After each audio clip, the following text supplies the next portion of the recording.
Baik, Assalamualaikum warahmatullahi wabarakatuh.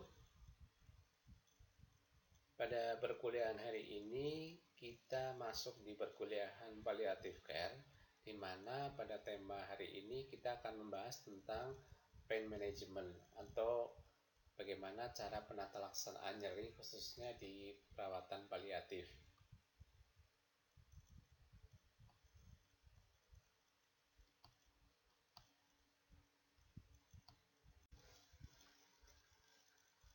Ya, baik. Yang pertama, kita tahu dulu terkait dengan outcome learning atau tujuan dari pembelajaran hari ini. Setelah mahasiswa mengikuti pembelajaran di hari ini, diharapkan mahasiswa mampu mengetahui tentang definisi dari nyeri.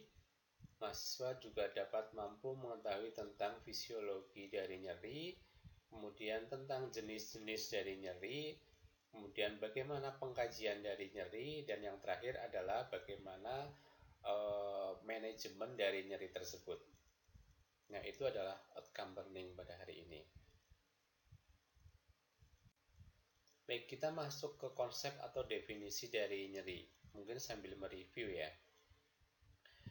Nyeri merupakan suatu kondisi berupa perasaan yang tidak menyenangkan yang bersifat sangat subjektif.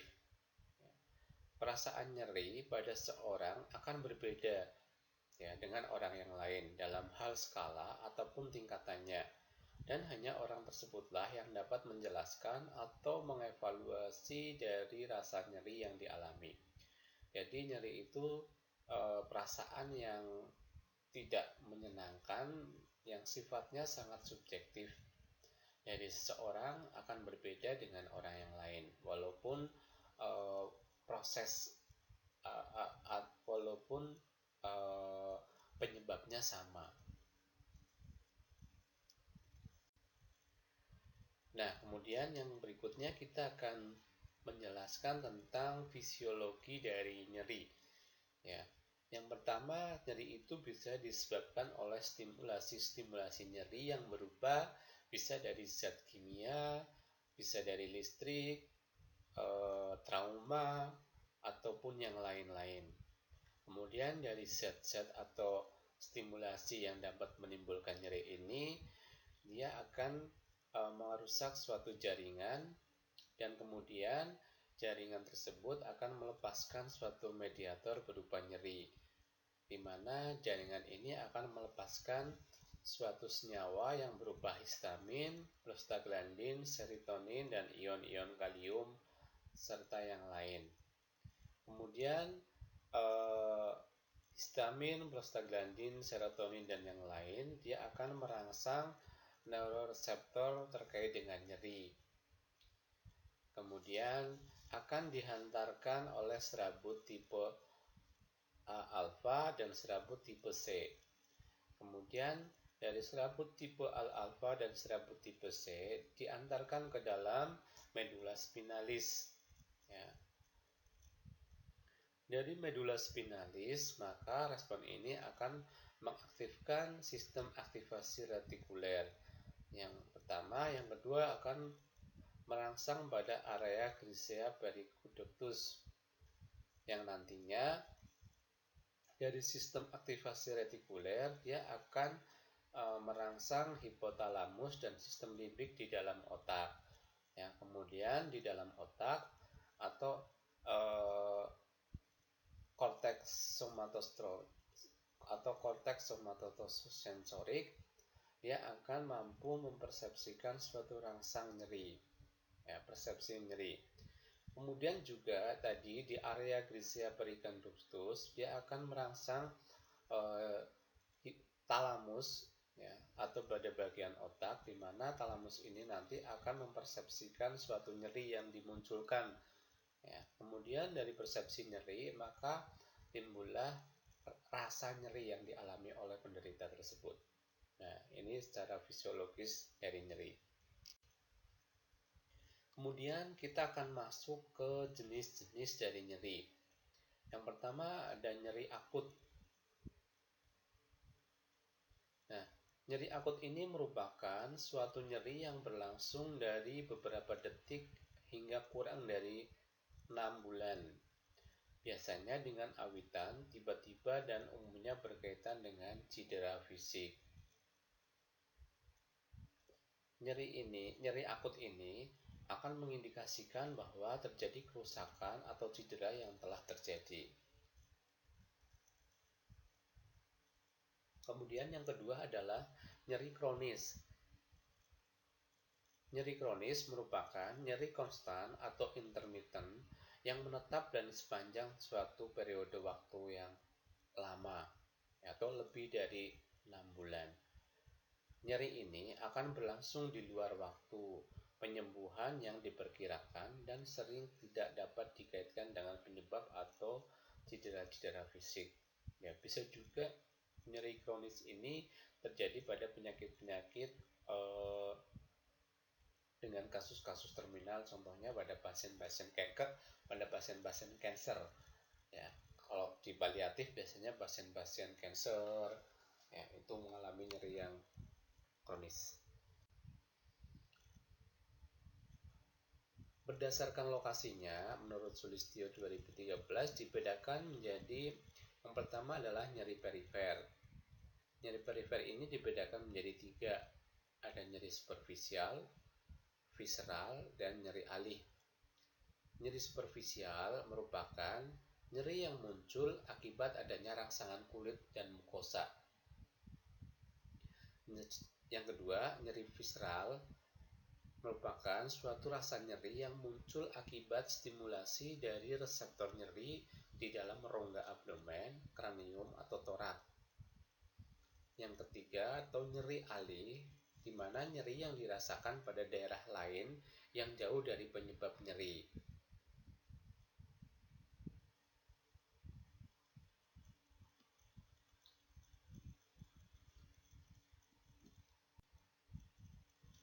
Yang kedua adalah nyeri sentral, di mana nyeri yang muncul akibat stimulasi pada medula spinalis atau batang otak dan talamus. Jadi di area otak, hipotalamus, talamus, dan batang otak atau medula spinalis.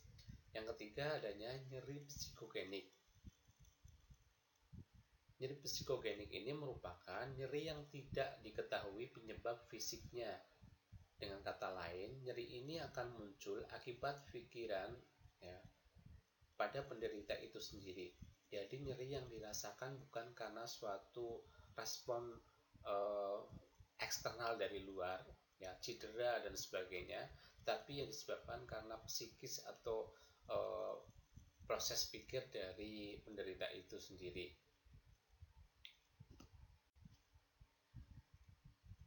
Baik, yang berikutnya kita akan bahas tentang bagaimana pengkajian nyeri dimulai dari onset. Ya, kita kenal biasanya pengkajian nyeri ada OPGRSTUV. Yang pertama adalah onset. Onset itu kita mengkaji tentang kapan nyeri itu muncul, berapa lama nyeri itu muncul, dan berapa sering nyeri itu muncul. Kita tanyakan ke pasien. Yang kedua adalah provocate atau provoking. Provoking ini mengkaji tentang apa yang menyebabkan nyeri, apa yang membuat nyeri ini berkurang, kemudian apa yang membuat nyeri ini bertambah.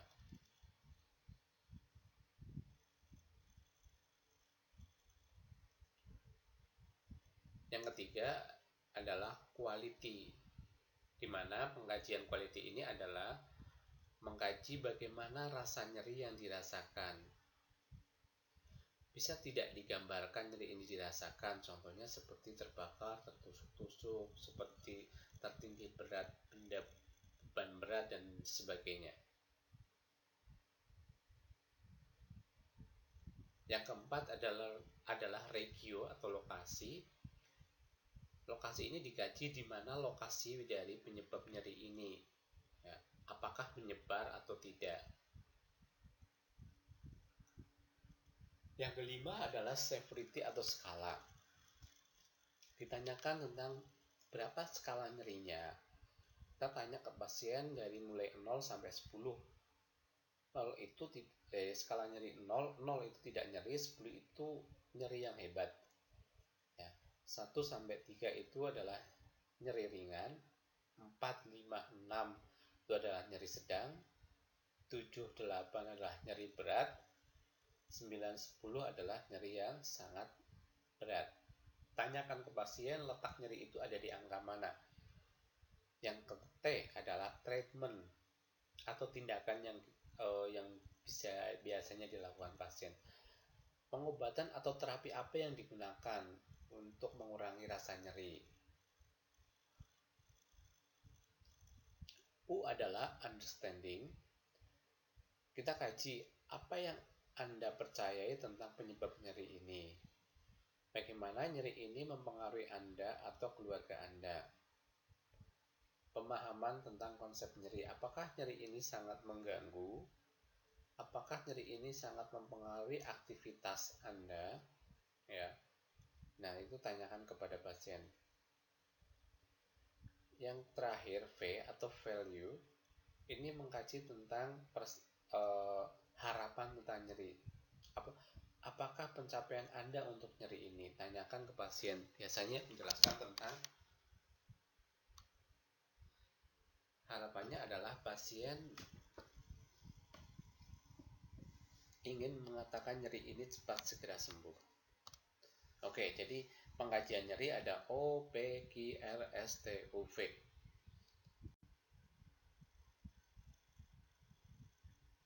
Yang berikutnya adalah bagaimana kita memanajemen nyeri, baik itu yang sifatnya akut maupun kronis. Ya, ada dua pendekatan. Yang pertama adalah pendekatan secara farmakologi. Farmakologi itu adalah dengan obat atau terapi farmakologi.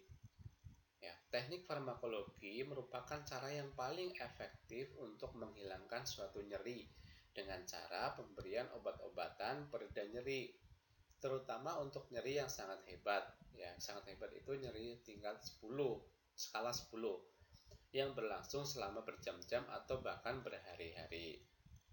Nah, metode yang paling umum digunakan adalah pemberian analgesik.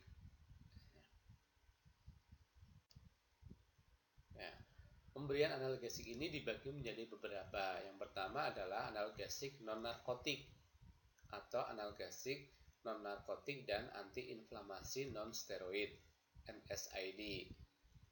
Ya, tujuannya adalah untuk menghilangkan nyeri ringan dan sedang. Ya, pengobatan analgesik non-narkotik itu untuk menurunkan nyeri yang ringan dan yang sedang. Biasanya skala 1, 3 sampai 4 sampai 7 atau di bawah 8. NSAID juga sangat berguna bagi pasien yang rentan terhadap efek depresi dari pernapasan.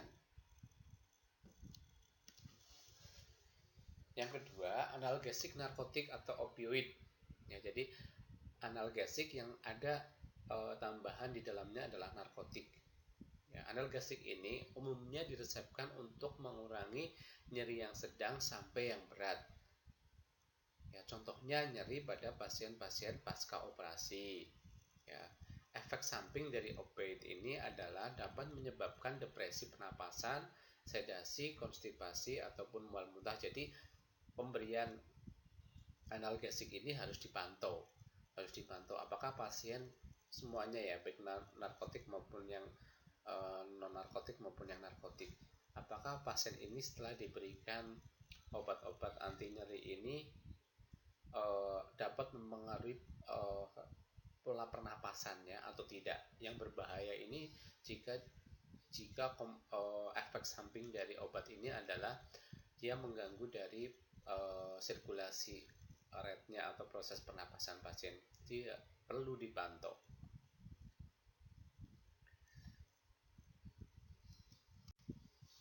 Yang berikutnya adalah obat tambahan atau adjuvan yang dinamakan co-analgesik. Seperti adjuvan seperti sedatif, anti cemas, dan relaksan otot untuk meningkatkan kontrol nyeri atau menghilangkan gejala-gejala lain yang terkait dengan nyeri seperti depresi dan mual. Jadi ada obat-obat tambahan. Jadi ada obat nyeri, ya, narkotik dan non narkotik, kemudian ditambahkan obat-obat tambahan untuk mengurangi kecemasan atau untuk merelaksasikan otot-otot. Ini untuk terapi farmakologi. Yang kedua adalah terapi non farmakologi dengan cara memberikan intervensi keperawatan. Ya, intervensi keperawatan mandiri ya merupakan suatu tindakan pereda nyeri yang dapat dilakukan perawat secara mandiri tanpa tergantung pada petugas medis, di mana dalam pelaksanaan perawat dengan pertimbangan dan keputusannya sendiri. Ya, jadi tidak perlu kolaborasi dengan dokter. Kalau pemberian obat farmakologi tadi harus dengan kolaborasi dengan dokter. Kalau yang tindakan keperawatan tidak harus dengan dokter. Itu adalah tindakan mandiri perawat. Ada berbagai jenis dari teknik relaksasi. Ya. Tapi biasanya teknik relaksasi non farmakologi ini diberikan pada pasien-pasien dengan nyeri yang sedang sampai yang ringan. Jadi tidak bisa digunakan pada kasus-kasus dengan nyeri yang berat. Tidak efektif, bukan tidak bisa diberikan.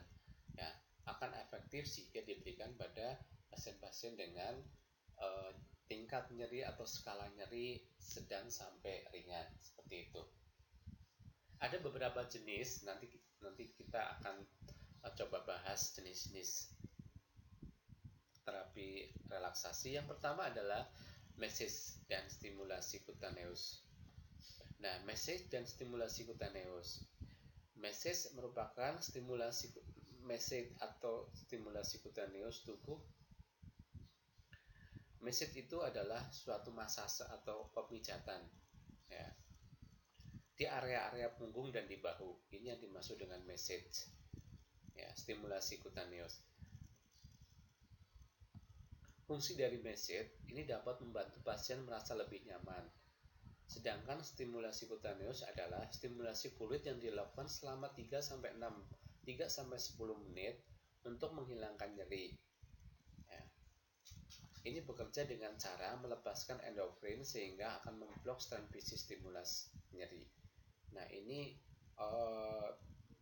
bisa dilakukan massage dan stimulasi kutaneus ini bisa dilakukan pada pasien-pasien yang mungkin mengalami gangguan nyeri ringan ataupun sedang. Ya. Salah satu teknik pemberian massage adalah dengan tindakan massage punggung, ya, mengusap di daerah punggung dengan usapan perlahan atau slow stroke back massage. Kemudian stimulasi kulit akan menyebabkan pelepasan endorfin sehingga akan memblok transmisi stimulasi dari nyeri. Ya, yang akan dengan menstimulasi memassage kulit, maka dia akan melepaskan hormon endorfin. Hormon endorfin ini akan berfungsi untuk menutup transmisi stimulasi nyeri. Teori gate control mengatakan bahwa stimulasi kulit dapat mengaktifkan transmisi serabut saraf sensori A, beta yang lebih besar dan lebih cepat. Proses ini akan menurunkan transmisi nyeri melalui serabut C dan delta A yang berdiameter kecil sehingga gerbang sinap menutup transmisi impuls nyeri tersebut. Yang berikutnya adalah effluent massage. Ini masih sama dengan massage. Effluent massage merupakan bentuk massage dengan menggunakan telapak tangan dan memberi tekanan lembut ke atas permukaan tubuh dengan arah sirkuler atau secara berulang-ulang. Langkah-langkahnya melakukan teknik ini adalah kedua telapak tangan melakukan usapan ringan, tegas, dan konstan dengan pola gerakan melingkar ke abdomen, dimulai dari abdomen bagian bawah, di atas simfisis pubis, arahkan ke samping perut, terus ke fundus uteri, kemudian turun ke umbilikus, dan kembali ke perut bagian bawah. Ya, seperti gerakan kupu-kupu, ya, membuat bundaran di atas perut. Massage ini dilakukan selama 3-5 menit dan diberikan lotion atau minyak baby oil ditambah jika dibutuhkan. Nah, effluent massage ini juga dapat membantu menurunkan skala nyeri pada pasien.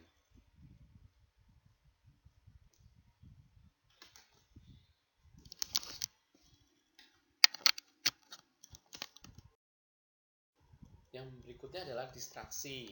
Ya, distraksi ini sangat sering kita pakai. Distraksi yang memfokuskan perhatian pasien pada sesuatu selain badan nyeri dapat menjadi strategi yang sangat berhasil dan memungkinkan merupakan mekanisme terhadap teknik kognitif efektif lainnya. Distraksi juga dapat menurunkan persepsi nyeri dengan stimulasi sistem kontrol descendant yang mengakibatkan lebih sedikit stimulasi nyeri yang transmisikan ke otak. Jadi distraksi ini adalah proses pengalihan nyeri. Salah satu teknik distraksi adalah dengan bercerita. Dengan bercerita ini merupakan suatu strategi non-farmakologik yang dapat menurunkan nyeri. Contoh lainnya adalah dengan menonton film, ya, kemudian mendengarkan musik dan yang lain-lain. Nah, terapi musik ini merupakan suatu teknik distraksi untuk menurunkan nyeri, ya, di mana terapi musik ini adalah suatu usaha untuk meningkatkan kualitas fisik dan mental dengan rangsangan suara yang terdiri dari melodi, ritme, harmoni, bentuk, dan gaya yang diorganisir sedemikian rupa sehingga akan tercipta musik yang sangat bermanfaat untuk kesehatan fisik dan mental. Musik biasanya menghasilkan perubahan status kesadaran melalui bunyi, kesunyian, ruangan, dan waktu. Musik yang harus didengarkan minimal 15 menit supaya pasien dapat memberikan efek terapeutik. Dalam keadaan perawatan akut, mendengarkan musik dapat memberikan hasil yang efektif dalam upaya menurunkan dan mengurangi nyeri. Ada yang namanya guided imagery music, ya, atau GIM. Guided imagery music merupakan intervensi yang digunakan untuk mengurangi nyeri dengan mengkombinasikan antara intervensi bimbingan imajinasi dan terapi musik. Ya, GIM ini dilakukan untuk memfokuskan imajinasi pasien, ya, dengan menggunakan musik, diperkuat dengan teknik relaksasi. Pada keadaan relaksasi, membuat tubuh lebih berespon terhadap bayangan dan sugesti yang diberikan sehingga pasien tidak berfokus pada nyeri. Jadi ini kolaborasi antara musik dan guided imagery. Ada terapi musik motion. Motion ini adalah terapi musik klasik. Jadi pemberian terapi musik tetapi musiknya musik klasik. Ada juga teknik relaksasi nafas dalam. Teknik relaksasi nafas dalam merupakan suatu bentuk asuhan keperawatan yang diajarkan kepada klien bagaimana cara melakukan nafas dalam yang benar. Teknik relaksasi nafas dalam ini dilakukan dengan nafas yang dalam, nafas lambat, menahan inspirasi secara maksimal, dan bagaimana mengembuskan nafas secara perlahan. Selain dapat menurunkan intensitas nyeri, teknik relaksasi nafas dalam juga dapat meningkatkan ventilasi paru dan meningkatkan oksigenasi dalam darah. Teknik relaksasi nafas dalam ini dapat mengendalikan nyeri dan dengan meminimalkan aktivitas simpatik dalam sistem saraf otonom. Ada kompres dingin. Kompres dingin ini merupakan metode sederhana yang dapat digunakan untuk mengurangi nyeri yang secara alami, yaitu dengan memberikan kompres dingin pada area nyeri. Ya, kompres dingin ini merupakan alternatif yang pilihan alami yang sederhana dan dapat mengontrol rasa nyeri sebelum digunakan memakai obat-obatan. Terapi dingin menimbulkan efek analgesik dengan memperlambat kecepatan hantaran saraf sehingga impuls nyeri yang mencapai otak lebih sedikit. Ada juga yang namanya kompres hangat. Kompres hangat ini merupakan suatu metode dalam menggunakan suhu yang hangat yang dapat menimbulkan efek fisiologis. Kompres hangat dapat digunakan untuk mengobati nyeri dan merelaksasikan otot-otot yang tegang. Pemanasan hangat dilakukan dengan menggunakan buli-buli panas atau kantong air panas secara konduksi, di mana terjadi pemindahan panas dari buli-buli ke dalam tubuh, sehingga akan menyebabkan pelebaran pada pembuluh darah dan akan jadi penurunan ketegangan otot, sehingga nyeri yang dirasakan akan berkurang dan akan menghilang secara berangsur-angsur. Ada juga imajinasi terbimbing atau guided imagery. Ya, tadi guided imagery musik ini guided imagery saja. Jadi guided imagery ini merupakan imajinasi terbimbing di mana menggunakan imajinasi seseorang dalam suatu cara yang dirancang secara khusus untuk mencapai efek positif tertentu. Sebagai contoh, imajinasi terbimbing untuk merelaksasikan dan meredakan nyeri dapat terdiri atas penggabungan napas berirama lambat dengan suatu bayangan mental relaksasi dan kenyamanan.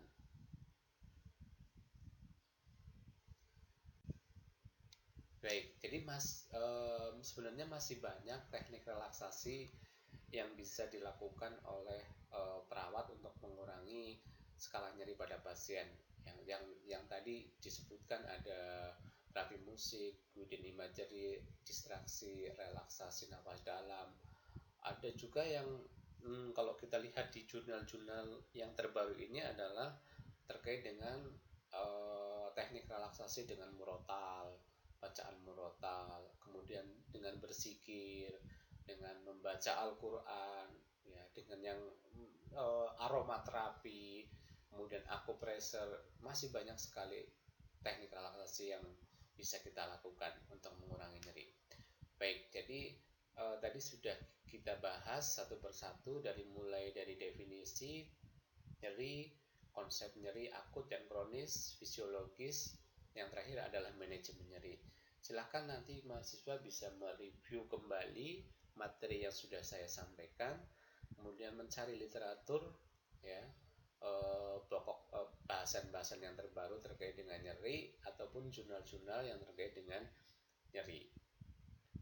Nah, khususnya pada pasien-pasien paliatif, perawatan paliatif yang menderita nyerinya adalah nyeri kronis biasanya. Nah, pada pasien-pasien nyeri kronis ini biasanya tidak cukup diberikan teknik, tidak hanya diberikan teknik relaksasi nyeri, tapi biasanya dengan obat-obatan atau analgesik dengan dosis yang tinggi. Ya, jadi kombinasi antara obat farmakologik dengan yang non farmakologik untuk yang kasus-kasus paliatif, khususnya pada pasien-pasien yang cancer biasanya. Mungkin itu yang bisa saya sampaikan. Terima kasih. Wassalamualaikum warahmatullahi wabarakatuh.